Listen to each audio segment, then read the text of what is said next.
¿Cuánto pueden ver bien mi pantalla? Sí, señor. Listo, perfecto. Entonces vamos a dar inicio a la charla. Inicialmente pues quería comentar un par de cosas respecto a la historia de esto. Desde 1800 se ha venido hablando de la craniometría como una forma de identificar estructuras anatómicas óseas en el cráneo y correlacionarlas con las estructuras cerebrales que se encuentran al mismo nivel. Si bien el desarrollo de las imágenes como tomografía y resonancia ha disminuido un poco el uso de esta y pues de pronto algunas pruebas consideran que es un poco menos útil hoy en día, sigue teniendo una importancia vital y relevante para los abordajes quirúrgicos y ubicarnos en la cirugía. Primero que todo, pues un repaso con esta imagen muy didáctica para recordar los huesos del cráneo. En azul tenemos el hueso frontal, en verde tenemos el hueso parietal, en amarillo tenemos el hueso esfenoidal, en naranja tenemos el cigomático, en rosado tenemos el temporal y en morado tenemos el occipital. Suturas para recordar son uniones entre estos huesos y usualmente van a llevar el nombre que llevan ambos huesos. Entonces, acá para repasar las estructuras que tenemos, que serían la coronal, que nos va a separar entre el frontal y el parietal, vamos a tener la frontocigomática, que separa estos dos mismos huesos, vamos a tener la frontosfenoidal, que nos va a separar el frontal del esfenoidal, la esfenocigomática, y vamos a tener adicionalmente, en este aspecto anterolateral del cráneo, la esfenoparietal. Esta sutura que vemos acá va a ser adicionalmente la sutura escamosa que corresponde al temporal, siendo esta la porción escamosa del temporal. Y en el aspecto más posterolateral vamos a tener tres suturas principalmente. En relación con la mastoides tenemos la parietomastoidea, vamos a tener la occipitomastoidea y vamos a tener la sutura lambdoidea que nos separa el occipital del parietal. Desde un punto de vista superior vamos a tener la misma estructura coronal que vimos ahora que nos va a separar los huesos frontales de los parietales y vamos a tener la sutura sagital que nos va a separar los dos huesos parietales. Entonces se llama sutura interparietal. Acá podemos ver la sutura lambdoidea, cómo se distribuye hacia atrás, hacia ambos lados. Desde el aspecto posterior vemos nuevamente la sutura sagital y las dos lambdoideas, cómo se distribuyen hacia lateral y hacia inferior. Listo. Adicionalmente de las suturas vamos a tener unos puntos que nos van a ayudarnos a ubicarnos y que es muy importante conocer sus nombres. Desde superior hacia inferior tenemos el ophirion, el cual es el punto sagital subglabelar. Esta es una depresión que se presenta justo por encima de la glabela, supraglabelar, perdón, ustedes.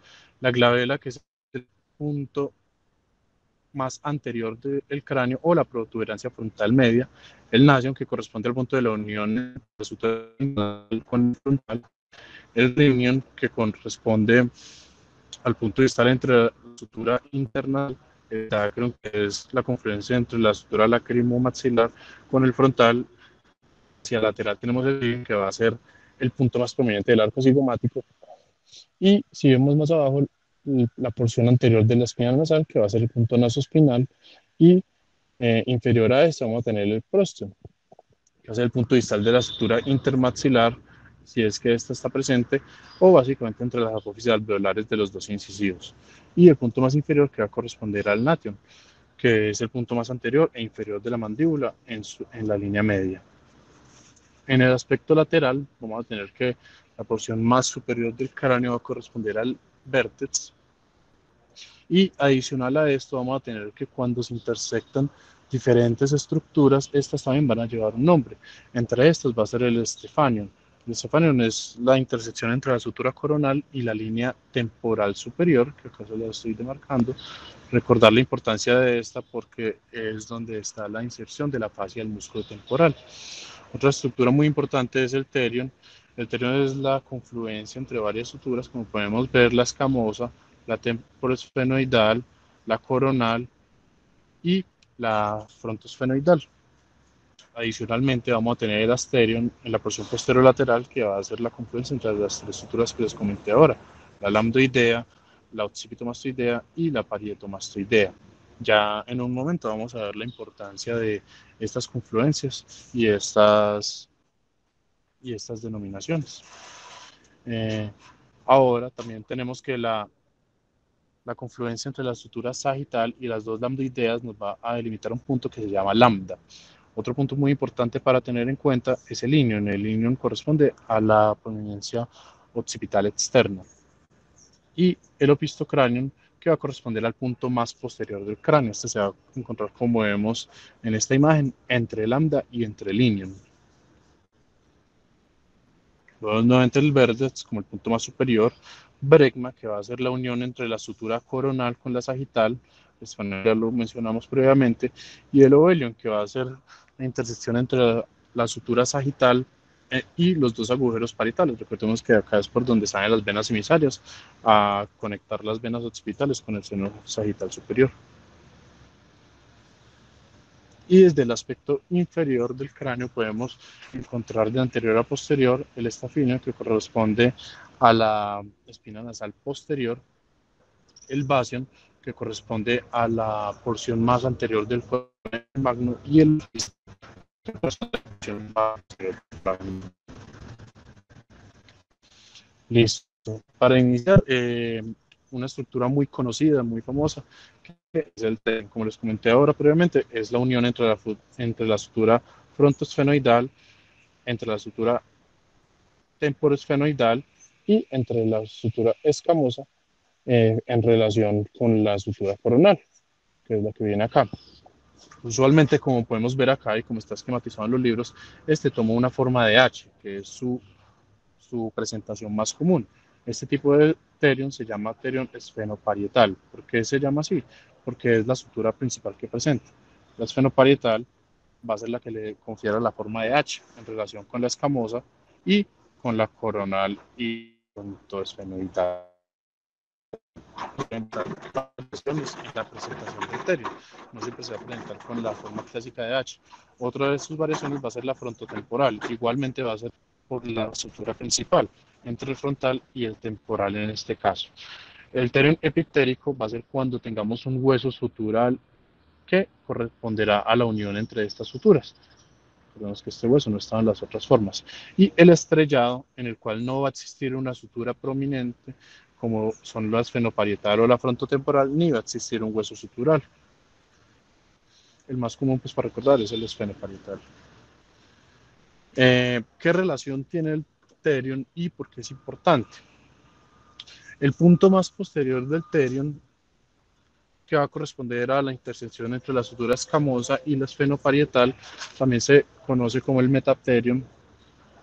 La importancia de este es que nos va a marcar justamente el punto en el que se encuentra el valle silviano. Recordemos que la sutura silviana, tiene varias divisiones, pues una porción proximal y una porción distal, como tal. La porción anterior o proximal va a emerger desde la clinoides anterior, se va a dirigir hacia la convexidad lateral y ya acá va a ser la porción lateral o la porción distal de silvio como tal.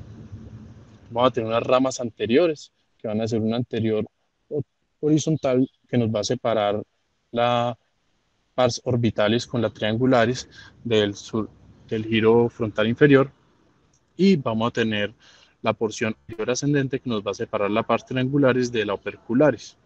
Ya posteriormente vamos a tener una rama posterior que va a separar el parietal del temporal propiamente dicho.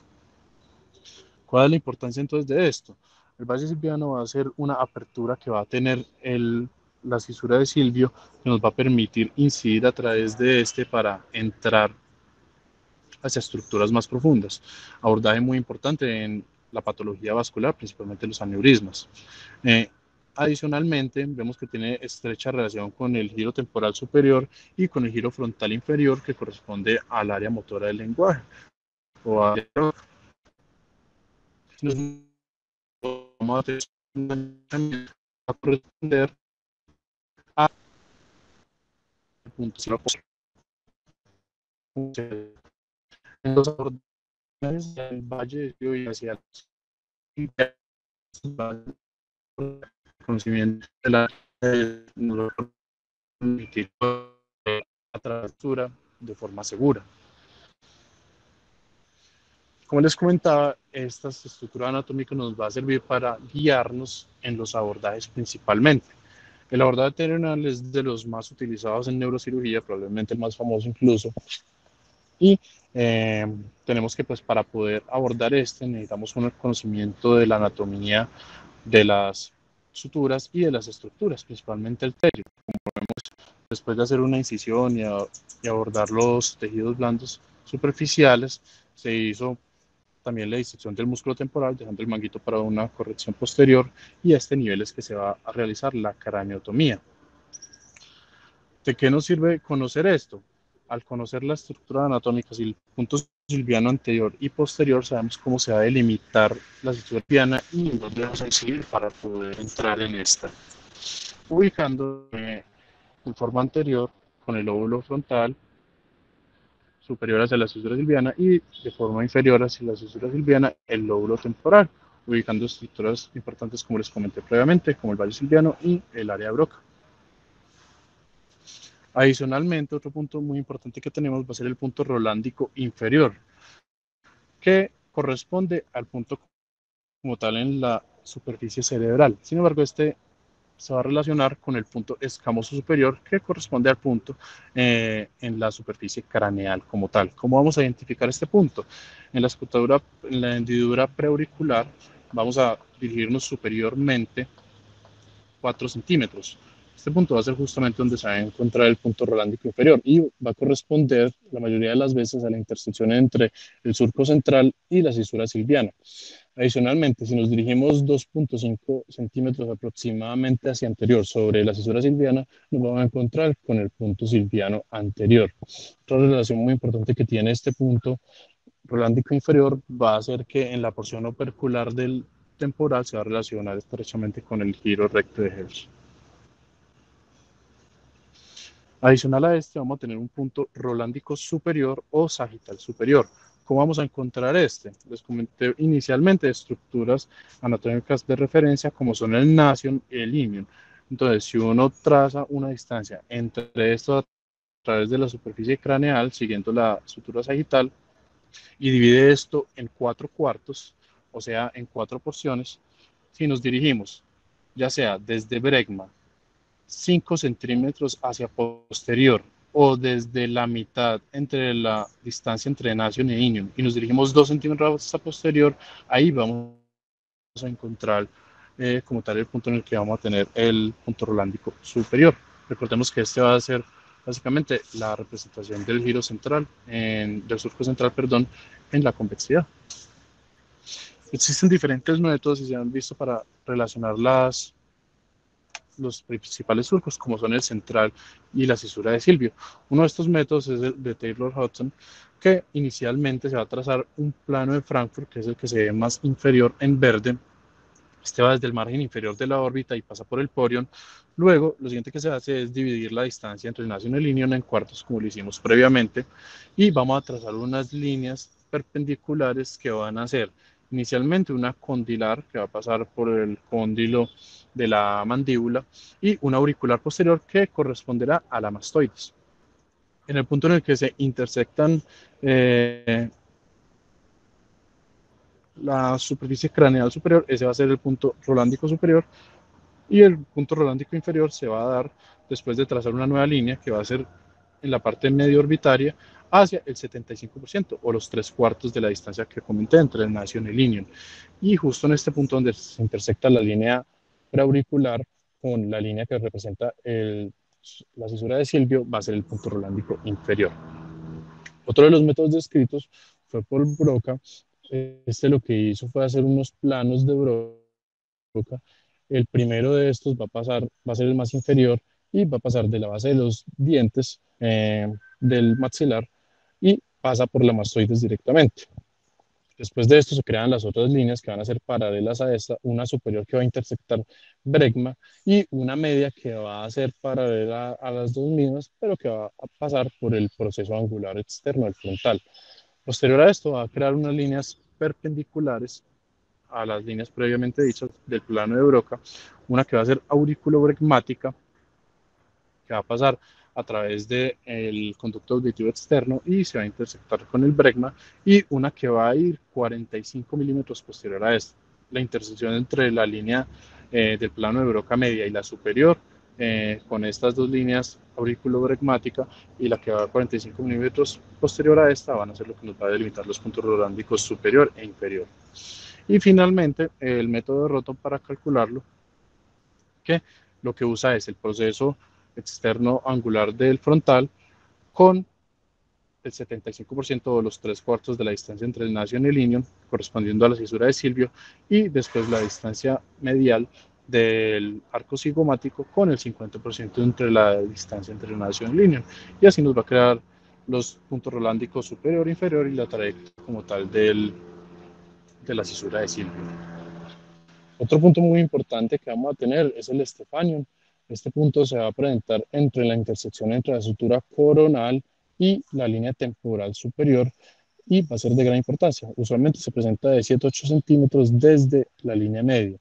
La importancia de este es que se va a tener una estrecha relación entre el surco precentral y el surco frontal inferior. Como sabemos, a este nivel vamos a presentar el giro frontal inferior y vamos a tener el área de broca, delimitándolo en su porción más posterior y superior. Otro punto muy importante va a ser el punto coronal posterior, que lo que nos va a intersectar van a ser estructuras correspondientes al surco precentral con el surco frontal superior. ¿Cuál va a ser la importancia de esto? Que como sabemos, justo en este punto va a delimitar la región omega, que corresponde al área para la activación motora de la mano. Y adicionalmente, coronalmente, este va a estar relacionado con el tálamo y por lo tanto con el piso del ventrículo lateral, justo posterior al foramen de Monroe. Se va a presentar 2 centímetros posterior a la sutura coronal y 3 centímetros lateral a la sagital. Como sabemos, si bien este es el punto coronal posterior, también existe el punto coronal anterior, que lo va a mencionar más adelante, y corresponde al famoso punto de Koch. Tenemos ahí también el punto intraparietal, que lo que nos va a corresponder va a ser el surco interparietal con la sutura, con el surco postcentral. ¿Cómo se va a encontrar este? Yéndonos 6 centímetros anterior a lambda y 5 centímetros lateral. ¿Y cuál va a ser la importancia para los abordajes quirúrgicos?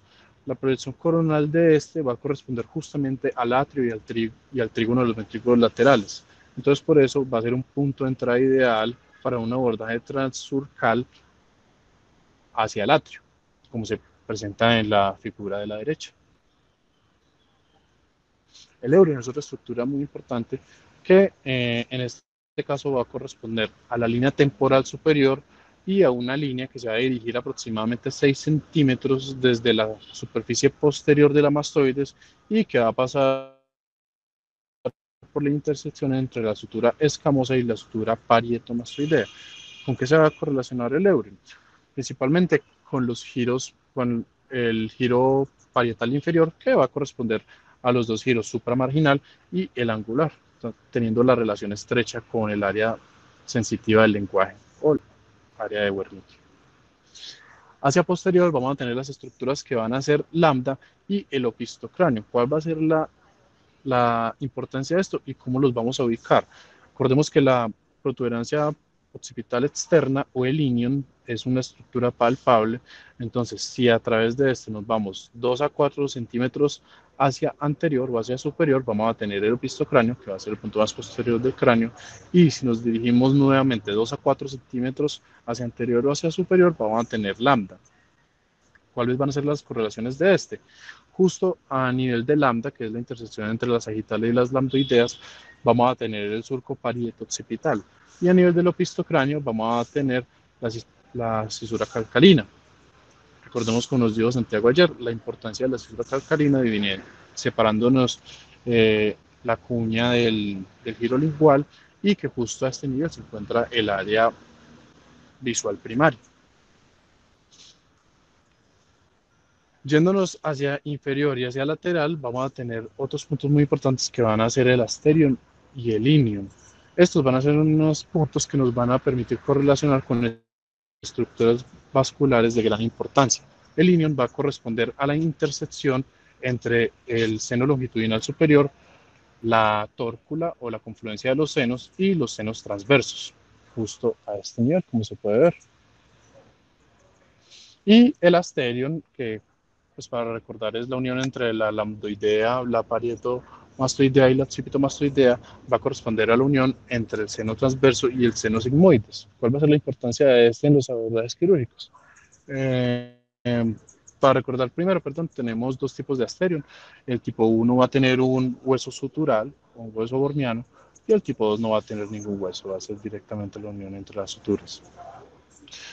La importancia del asterion para los abordajes quirúrgicos principalmente se representa en el abordaje retrosigmoideo. Recordemos que es un abordaje escrito por Dande inicialmente, diseñado para llegar al ángulo ponto cerebeloso, y lo que nos va a terminar exponiendo va a ser el hemisferio cerebeloso, la porción lateral del puente y los pares craneales 4, 5, 6, 7, 8, 9, 10, 11 y el complejo vertebrovascular también. ¿Cómo vamos a ubicarlo? Inicialmente tenemos que ubicar la mastoides y la ranura digástrica que se encuentra posterior a este. Nos vamos a dirigir 1 centímetro hacia posterior, que está indicado por esto, y para determinar qué tan arriba o qué tan abajo vamos a ubicarlo, vamos a dividir la oreja en 4 partes. Entre la unión entre la parte más superior y los otros 3/4, a este nivel, con el centímetro posterior, se va a encontrar el asterion. Entonces, justo a este nivel vamos a realizar la incisión. ¿Por qué a este nivel?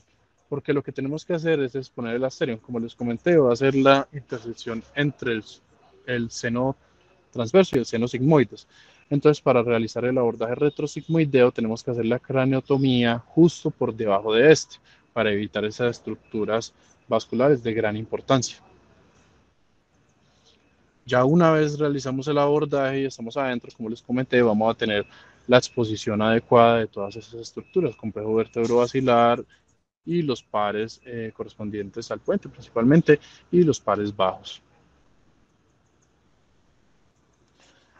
¿Qué otra utilidad tiene la craniometría? Principalmente los accesos ventriculares, como sabemos, van a ser dirigidos por unos puntos establecidos, con unas trayectorias que ya están descritas, pero todo esto en relación con la craniometría. Para recordar, pues de forma muy rápida y muy básica, la anatomía ventricular, tenemos los ventrículos laterales teniendo cuerno frontal, cuerno occipital y cuerno temporal, el trígono, que es la unión de estos, y el atrio, que es justamente la confluencia. Posterior a esto, pues a través del foramen de Monro, que se encuentra entre el cuerno frontal y el cuerpo del ventrículo lateral, vamos a pasar al tercer ventrículo, que a través del acueducto se debe dirigir hacia el cuarto, y a través de los foramen de Luschka emergente va a pasar al espacio subaracnoideo. Es muy importante para determinar cómo vamos a hacer los abordajes. El punto de Kocher, como les había comentado previamente, el punto coronal anterior, esto nos va a permitir llegar hacia el cuerno frontal y especialmente hacia el foramen de Monro, que es la posición ideal de esta derivación, ¿cierto? Se puede usar para derivaciones ventriculares externas, derivaciones ventriculoperitoneales, se usa para abordajes endoscópicos, principalmente la tercera ventriculostomía endoscópica, la reducción de quistes coloides o el tratamiento de hemorragias intraventriculares. ¿Qué relación vamos a tener? Este se va a presentar de forma lateral al seno longitudinal superior, evitándolo de esta forma, y va a estar anterior a la corteza motora primaria, como se los comenté previamente. Sin embargo, a pesar que ya está muy descrito y es muy practicado, existen series de casos en las que tienen una tasa de fallo tan alta como el 40%. Esta es una ilustración en la cual se presenta en dónde está. Se puede realizar de dos formas, básicamente. A partir de la sutura sagital, 3 centímetros hacia el lateral, y ya bien sea 2 centímetros anterior de la sutura coronal o 11 centímetros desde el nacio. Otra forma de hacerlo, pues, con respecto a la sutura sagital, no es necesariamente los 3 centímetros, sino en la línea medio pupilar. Y la trayectoria que va a tener este está descrita hacia el conducto auditivo externo y hacia el canto medial del ojo ipsilateral al cual vamos a incidir.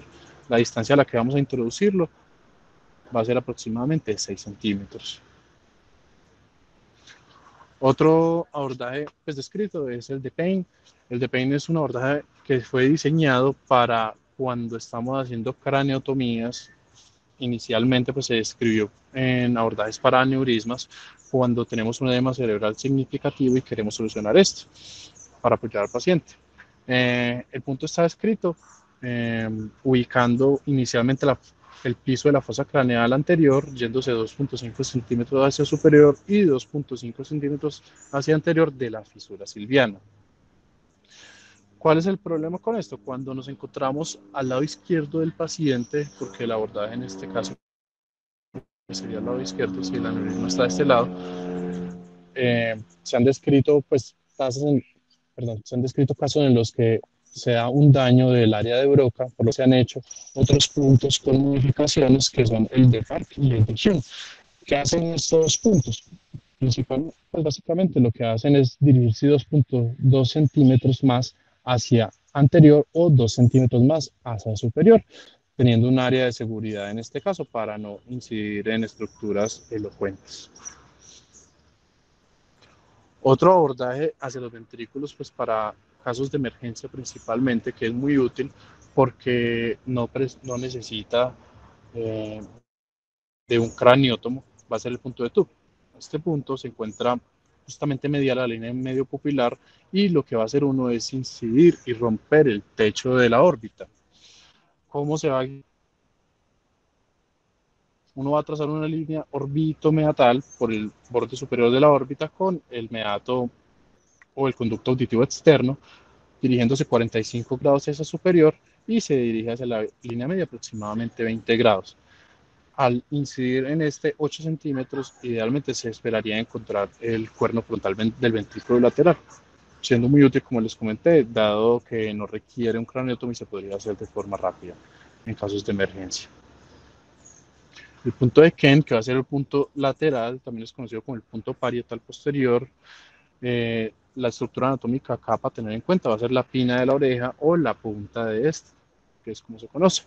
Uno se dirige 2.5 centímetros hacia superior y 2.5 centímetros hacia posterior. Va a incidir de 4 a 5 centímetros y el punto a llegar va a ser el trígono. ¿Cuál es el punto benéfico de este? Que tenemos más área para llegar como tal y las tasas de fallo tienden a ser mejores. Los puntos posteriores, principalmente tenemos el punto de Frazier, en el cual nuestro punto de referencia va a ser el ilion. A través del ilion nos vamos a dirigir 6 centímetros hacia superior y de 3 a 4 centímetros hacia lateral. ¿Qué vamos a hacer inicialmente?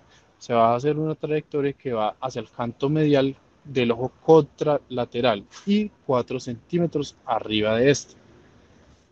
Vamos a incidir inicialmente 5 centímetros, en el cual en este punto ya deberíamos tener un retorno de líquido cefalorraquídeo y posteriormente se va a incidir otros 5 centímetros para dejar el catéter en la porción anterior del cuerpo del ventrículo lateral. Otro punto parecido que se describió previamente es el punto de Dandy. El punto de Dandy, también la referencia que tenemos va a ser a través del ilion y nos vamos a ir 2 centímetros hacia superior, 3 centímetros superior, perdón, y 2 centímetros hacia lateral. Acá vamos a entrar justo por el cuerno occipital. Y en este caso nos vamos a dirigir hacia la línea media y 2 centímetros arriba de la vela. La distancia a la que vamos a introducir el catéter va a ser de 5 centímetros únicamente. ¿Por qué? Porque la trayectoria es un poco más inferior y nos saldríamos del ventrículo lateral. No podríamos llevarlo a través de todo el cuerpo como tal. Este punto y esta técnica es un poco menos utilizada. ¿Por qué? Porque, como les comenté, está en estrecha relación con la fisura calcarina y existe la posibilidad de hacer un daño a nivel de la corteza visual primaria. Cosa que se evita con el que les comenté previamente, que es el de Frazier, que se separa mucho más de esto. Listo, esto es todo lo que les traía para el día de hoy. ¿Alguna pregunta? Juan Camilo, muchas gracias. Todo supremamente bueno. Como dije ayer, esto es un tema para referencia. Hasta el punto de Payne, no me acuerdo si es así el nombre, Yo lo uso mucho en cirugías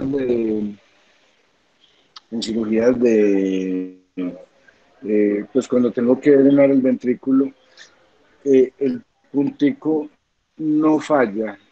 Eso es impresionante, no falla. Lo que yo hago es, no me voy hacia adelante, sino hacia arriba, los 2 centímetros hacia arriba. Entonces mido 2,5 y 2,5 y me doy los 2 centímetros adicionales a la arriba, metí en el trocar de Cushing perpendicular y no falla. Es muy, muy chévere cuando uno está en cirugía y tiene el cerebro tenso.